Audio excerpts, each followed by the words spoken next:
नमस्कार, स्वागत है आप सभी का डे नाइट स्टडी के इस ऑनलाइन लर्निंग प्लेटफॉर्म पे।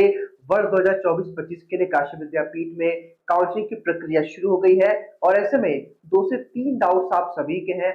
आप सभी लगातार कमेंट्स कर रहे हैं, कॉल कर रहे हैं, एसएमएस कर रहे हैं कि सर मेरे से कम नंबर वाले अभ्यर्थी का मेरिट लिस्ट में नाम आ गया और मेरा नहीं आया, ऐसा क्यों है। दूसरा सवाल आपका ये है कि सर जो है कितनी मेरिट लिस्ट आती है, और तीसरा आप सबका सवाल है कि सर ईडब्ल्यूएस की, ओबीसी की, एससी की, एसटी की कब मेरिट लिस्ट आएगी। तो आज की इस वीडियो के माध्यम से हम आपके डाउट्स और कंफ्यूजन को क्लियर करेंगे और आपको एक सटीक आंसर देंगे जिससे आपका डाउट और कंफ्यूजन क्लियर हो जाएगा। तो इस वीडियो को एंड तक देखिएगा और अपने दोस्तों के साथ जरूर शेयर कर दीजिएगा।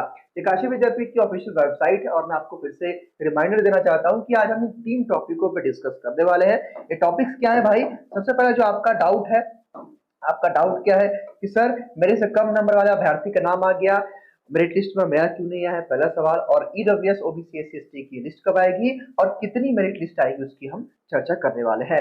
सबसे पहले मैं आपके पहले जो क्वेश्चन है इसका आंसर देना चाहता हूं और इसके लिए मैं आपको लेकर चलता हूं काशी विद्यापीठ की वेबसाइट पे और हमने बीए की मेरिट लिस्ट को कर लिया है डाउनलोड और इसी के माध्यम से हम आपको चीजों को बताने वाले हैं, समझाने वाले हैं। मान लीजिए सपोज मैं पहले आपको दिखा देना चाहता हूं कि ये लिस्ट है, ये बीए कोर्स की लिस्ट, ठीक है। यहाँ समझिएगा, देखिए ये provisional counselling list for admission 2024-25 counselling round first, यानी कि फर्स्ट राउंड की काउंसलिंग है और यहाँ पे आप देखेंगे ये 14 तारीख यानी कि कल जो है, कल काउंसलिंग होने वाली है, ठीक है। तो ऐसे में यहाँ पे आप देखेंगे तो यहाँ पे 240 नंबर से शुरुआत है, चूंकि इस बार तो मैंने पहले भी कहा था कि बीए कोर्स की कट ऑफ कम जाएगी। लास्ट ईयर 300 प्लस गया था लेकिन इस बार पेपर अच्छा खासा बना था। अब आपके डाउट को क्लियर करने के लिए देखिए यहाँ पे एक चीज और मैंने लिखा हुआ है, जरा पहले इसको भी आप समझिए, भी इंपॉर्टेंट है। देखिए कैटेगरी कुछ इस तरह की है, यानी कि यहाँ पे ये कैटेगरी है जिसको समझना आपको, ये बहुत इंपॉर्टेंट है। यहाँ पे आपने देखा हो काउंसलिंग वाले जो है लिस्ट में भी ये यूएन है और यहाँ पे देखिए एफएफ है, ईएक्सजे है, एसडी है, यूएच है, सीपी है और फीमेल ओपन है, स्पोर्ट कोटा है, ठीक है। तो यहाँ पे यूएनटी का मतलब कि टीचिंग, यानी कि जो मान लीजिए लेट सपोज कि आपके पापा या मम्मी यूनिवर्सिटी में या तो टीचिंग करते हैं यानी कि वो पढ़ाते हैं या तो नॉन टीचिंग में किसी पद पे है, तो इस कैटेगरी को हम लोग यूएन बोलते हैं। अब आइए आपके हम डाउट को क्लियर करने का प्रयास करते हैं इसके माध्यम से, क्योंकि हमने इस पीडीएफ को किया डाउनलोड। लेट सपोज सबसे पहले लास्ट में आप आइए, सबसे पहले लास्ट में आप आइए। देखिए जब आप लास्ट में आएंगे तो आप देखिए लास्ट पेज में जब यहाँ पे आप आएंगे तो देखिए ये जो है इसको समझना आपके लिए इंपॉर्टेंट है। यहाँ पे आप देख सकते हैं कैटेगरी लिखी हुई है जो कि आपके मन में डाउट था।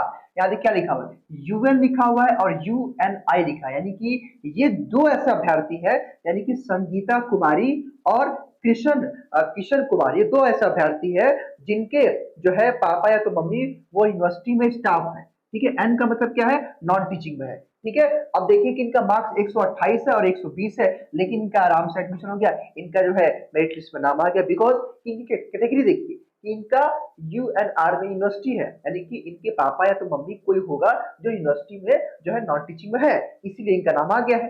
वैसे ही आप देखिए ऊपर, ऊपर भी देखिए, आपको मैं दिखाता हूँ, ऊपर भी देखिए कुछ कैटेगरीज है।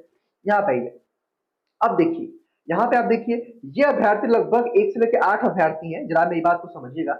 ये 1 से लेकर के 8 अभ्यर्थी है, जहाँ पे क्या लिखा है, यूएनपीएच यानी कि फिजिकली हैंडीकैप्ट। देखिए ये हैंडीकैप्ट है, फिजिकली हैंडीकैप्ट है, ठीक है। तो आप देखिए कि इनका विशेष कुमार सिंह का नाम है। अब अगर आप देखेंगे तो इनके जो है सिंह से लग रहा है कि ये जनरल में होंगे, ये जनरल में होंगे। और यहाँ पे देखिए चंद्रा, ये लग रहा है कि ये भी जनरल में होंगे, ये भी जो है जनरल में होंगे। लेकिन गुप्ता ये ओबीसी में है ना। लेकिन फिर भी क्या है भाई, ये जनरल में, ये ओबीसी में है, ठीक है। लेकिन मामला यहाँ पे क्या आ रहा है कि इनको जनरल ओबीसी में कंसीडर नहीं किया जा रहा है, इनको यूएनआरपीएच में कंसीडर किया जा रहा है। कहने का मतलब ये इन्होंने फॉर्म भरते समय ये कैटेगरी लगाया है, यानी कि ये फिजिकली हैंडीकैप्ट है। तो देखिए यहाँ पे 56 नंबर इनका है, लेकिन फिर भी इनका नाम आ गया, बिकॉज क्या कि इनको आरक्षण मिला है, यानी कि इस तरह का आरक्षण मिला है। अब देखिए 48 है, 40, 140 है, 1 जो है 24 है, 120 है, 1 जो है 60 है, 112 है, 104 और 56 नंबर तक भी एडमिशन हुआ है। तो कहने का मतलब ये कि जो आपका डाउट था, देखिए एक कैटेगरी वाइज है और यही आपका डाउट था कि सर मेरे से कम नंबर वालों का मेरिट लिस्ट में नाम आ गया और मेरा क्यों नहीं आया है। तो आप इसको देखिए, अगर आप देखेंगे तो यहाँ पे ये भी जो है, ये जो है ये भी ओबीसी में आ जाएंगे, है ना। तो कहने का मतलब है कि डजंट मैटर कि इनकी कैटेगरी क्या है, मैटर ये करता है कि इन्होंने ये कैटेगरी अप्लाई किया फॉर्म भरते समय, ठीक है, ये फिजिकली हैंडीकैप्ड है, इसलिए इनको रिजर्वेशन का लाभ मिला है। अगर आप नीचे आएंगे तो देखिए कुछ और भी चीजें यहाँ पे देखिए। अब देखिए आप एफएफ है यानी कि फ्रीडम फाइटर है, यानी कि ये 6 ऐसे अभ्यर्थी हैं, इनके घर में जो है कोई फ्रीडम फाइटर रहा है। देखिए यहाँ पे जैसे अमन शोनकर ये हालांकि एससी में आ जाएंगे, आशीष सिंह ये जनरल में आ जाएंगे, आकाश सिंह जनरल में आ जाएंगे, श्रेयस गुप्ता श्रेया गुप्ता ये ओबीसी में आ जाएंगी, ये ईशान यादव ये ओबीसी में, अखिलेश पाल ये भी ओबीसी में। लेकिन फिर भी डजंट मैटर की कैटेगरी क्या है, मैटर ये करता है कि इन्होंने फॉर्म भरते समय क्या अप्लाई किया था, फॉर्म भरते समय यूएन का इन्होंने फ्रीडम फाइटर अप्लाई किया था। इससे देखिए इनका मार्क्स जो है यहाँ पे देखिए इंटरेस्ट मार्क्स 88 है, लेकिन इनका हो गया है। तो यही मामला है जो कि आप समझ नहीं पा रहे, तो अलग अलग चीजें हैं। और यहाँ पे आप देखेंगे, यहाँ देखिए लिखा भी हुआ है, अगर आप नीचे देखिए सीपी का मतलब दिव्यांग अभ्यर्थी पालन निःशक्तता जो है प्रमाण का आघात है, विश्वविद्यालय महात्मा गांधी काशी विद्यापीठ के पूर्वकालीन अध्यापक आश्रित है, दिव्यांग अभ्यर्थी श्रवण हास है, दिव्यांग अभ्यर्थी दृष्टिहीन कम दृष्टि है, और एंटी विश्वविद्यालय महात्मा गांधी काशी विद्यापीठ के पूर्वकालीन कर्मचारी आश्रित है। ठीक है, तो इस तरह की चीजें हैं जो कि आपको समझना पड़ेगा कि अगर मान लीजिए कि सपोज किसी छात्र के मम्मी या पापा विद्यापीठ में पढ़ाते थे, वो रिटायर भी हो गए, फिर भी उनको आरक्षण का लाभ मिलेगा। यही चीजें हैं जो आपको समझनी, ठीक है। इसीलिए आपसे कम नंबर वालों का मेरिट लिस्ट में नाम आ गया और आपका नहीं है, ठीक है। ये आपका पहला डाउट हुआ क्लियर। अब हम आपसे बात करते हैं दूसरे डाउट की तरफ। अब देखिए आपका दूसरा डाउट क्या है। दूसरा डाउट ये है कि sir OBC, EWS, OBC, SC ST की लिस्ट कब आएगी। तो देखिए सबसे पहले मैं आपको बताना चाहता हूँ कि सबसे पहले लिस्ट आती है वो जीवन की आती है। जीवन का मतलब कि अनरिजर्व कैटेगरी, और इसकी या तो एक लिस्ट आएगी या दो लिस्ट आएगी, ठीक है।